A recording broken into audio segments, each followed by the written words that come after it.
Assalomu alaykum, hurmatli tinglovchilar, tarix faniga qiziquvchi yoshlar. Bugun biz sizlar bilan Qo'qon xonligi tarixi bo'yicha mavzularimizni davom ettiramiz.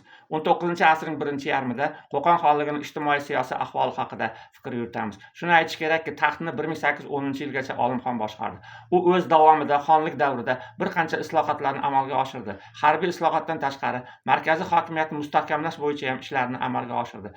Eshon degan unvonni bekor qildi. Diniy ulamolarni hammasini nazorat qildi.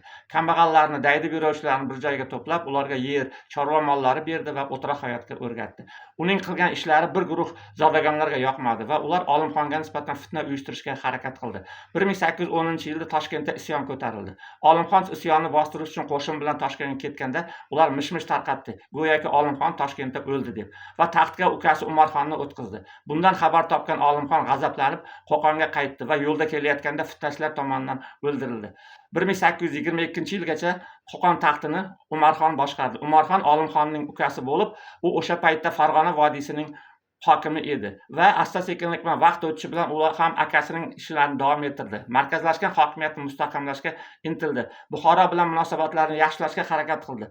Lekin vaqt o'tib, Jizzax va O'rtepa masalasida yana nizo kelib chiqdi va ular o'rtasida urush boshlandi. Shuning bilan bugungi suhbatimizga yakun yasaymiz. Ko'rishguncha xayr, salomat bo'linglar.